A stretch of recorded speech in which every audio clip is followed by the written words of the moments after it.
Okay, so here are 10 ways to improve your speaking score. Obviously, the speaking test takes a lot longer to learn than just a short video telling you 10 things that are going to help you improve your score. But these are the 10 things that when I do mock speaking tests with students, these are the 10 most common things that I say to students. And the great thing about the speaking test is it's really, really easy to fix someone's performance. It's really easy to improve their score in comparison to the other three areas. Writing is obviously very, very difficult for a lot of people. Reading and listening, there are a lot of different types of questions. It takes a long time to learn all of those. For speaking, I think this is the easiest part for most people, and it's really, really easy for me to identify people's problems and to fix them really, really quickly. So these are the 10 most common things that I tell people immediately after doing a speaking test with them. So, first one, be yourself, all right? Speak to the examiner like a human being. Do not turn into a robot. One of the most common things that I see is, so when I'm doing a speaking test with someone, we normally have a chat for 2 or 3 minutes before we do the real test. And the 2 or 3 minute chat, the person is like at a band 8 level. Their fluency is great, their vocabulary is great, their grammar is great, their pronunciation is great. And then as soon as I say, okay, let's start the test, they go from a band 8 to a band 6. Just because they stop speaking to me like I'm Chris Pell and they start speaking to me like I'm a recording device. So they go into something that I call test mode. So more than anything else, just speaking to the examiner the way you would normally speak to them if you met them on the street or you were talking to them in a classroom or whatever, that is really, really going to help. Number 2, answer the question. Your number one job is to clearly answer the question, all right? Focus on this and everything else will look after itself. So your job is not to show the examiner how many amazing words you know. Your job is not to show the examiner how amazing your grammar structures are. Your job is not to speak as quickly as possible. Your job at the end of every question, when the examiner asks you a question, is to answer that question. If you clearly answer that question, your vocabulary will look after itself, your grammar, your pronunciation, your fluency, everything, all right? Some people, or most people, when they're doing the speaking test, they are not thinking about answering the question. They're thinking about their vocabulary, their grammar, their fluency, all of these different things. Focus on answering the question. Those things will be fine. Number 3, listen to yourself. Most people have no idea what they sound like, all right? So do a mock speaking test and record yourself on your phone. Most people have no idea about that they make, the same grammar mistakes over and over again, that they've some serious pronunciation issues, that they don't answer the question, that their fluency is really bad. Being aware of these mistakes is very, very, very powerful. If you listen to your own voice, you will pick up on these mistakes. When you are aware of these mistakes, you're more likely to fix them, and you're less likely to make those mistakes in the real test. Please do that. 4, stop thinking. All right, so when I have told people to stop thinking in the past, they have actually just stopped thinking completely. So I put deeply in brackets. Thinking deeply, so thinking a lot in the speaking test is kind of your enemy, all right? The more you think, the more activity that is going on in your brain, the less fluent sentences are coming out of your mouth.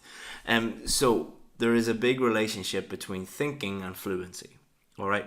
People who think very, very deeply about the words to use, the vocabulary, the grammar, their pronunciation, all of these different things, they do not answer the question. They're not very fluent, all right? If you just relax and focus on answering the question, Everything is going to improve. Your grammar is going to improve, your vocabulary is going to improve, your fluency is going to improve, everything is going to improve. The speaking test is a speaking test. It is not a thinking test, all right? I have spoken to many, many people who, especially very intelligent people, who you think way, way, way too much. You know, you just ask them like something like, what did you do last weekend? And they're like, and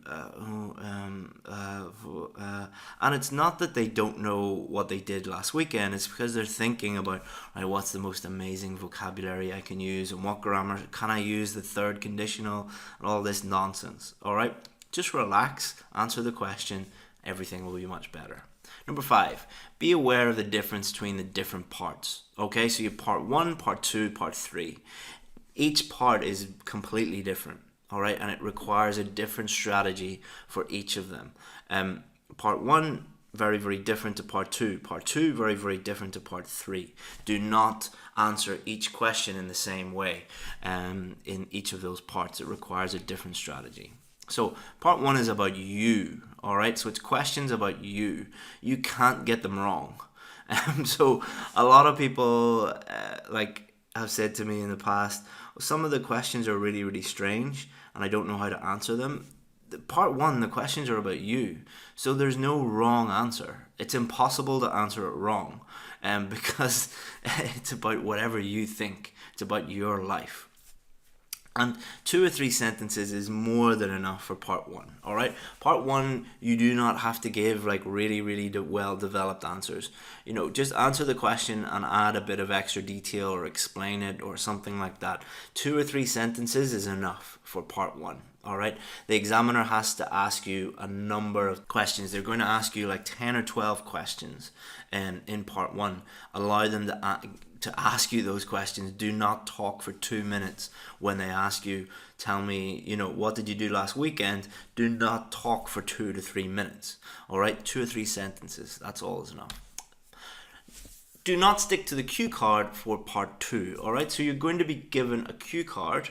The cue card will have the topic at the top and it will have a number of bullet points, about 4 bullet points.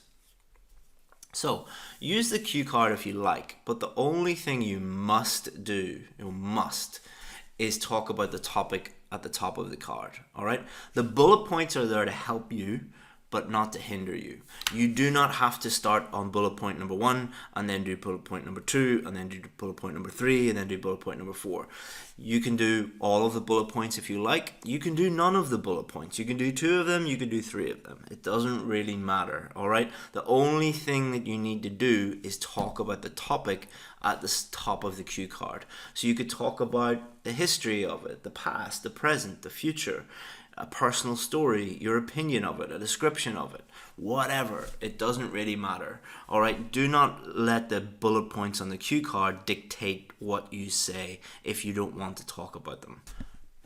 8, develop your answers in part 3. You should give very well developed answers to these abstract questions. So part 1, short answers, absolutely fine. You know, 2 or 3 sentences is more than enough. In part 3, completely different. All right. Part 1 is about questions about you. Part 3 are more abstract questions. All right. It is more you're discussing ideas. All right. You're not talking about you so much. You're talking more about abstract ideas in part 3. So a really easy way to develop your part 3 answers is to answer it kind of like a task 2 writing question. So answer the question, that's kind of your topic sentence. Explain your answers, that's explanation, and then give examples or personal story. You can also show the other side of the argument if you want. So I think, some people think this, here's some explanations, here's some examples, but some people think this, here's why they think that, here's some examples. All right, so you're really, really developing your answers, 7, 8, 9 sentences, something like that. Each question is going to be a little bit different, so don't count the number of sentences, but make sure that you're explaining your answer, that you are giving personal stories or examples or things like that. And do not worry about content. There are no extra marks in the speaking test for content. There are no marks at all for content. All right, so don't worry about your examples being amazing or your explanations being amazing. It is a speaking test. It is not an ideas test or an IQ test.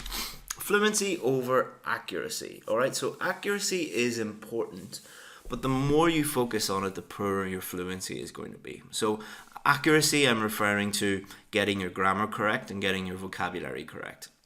Some people, and I see this especially with Asian countries, because this is what their teachers have taught them, is that your grammar needs to be perfect. Your vocabulary needs to be perfect, especially grammar. All right, a lot of Asian countries are obsessed with grammar and getting it correct. If you're obsessed with grammar and you think that everything has to be perfect, your fluency is going to be terrible. All right, because you're constantly going to be thinking about grammar structures, and it's going to prevent you from actually talking fluently. All right, if you do the IELTS test in a country like Spain or Italy or Germany, their fluency is way higher than in Asian countries. In Asian countries, it's just because of the style of teaching. Your teachers are a little bit too obsessed with grammar and not obsessed enough with actually production of speech and fluency. So accept that you're going to make mistakes. All right, focus on answering the question as fluently as possible. You can get a band 7 and make quite a few grammar mistakes and vocabulary mistakes. Nobody, even a band 9, has a perfect grammar, perfect vocabulary. Band 9s make small mistakes. Listen to any native English speaker speaking. They make mistakes all the time when they're speaking. I have probably made a mistake when I've been making this video. Hopefully not. But when you're speaking, because of the nature of speaking, you cannot be 100% accurate all the time.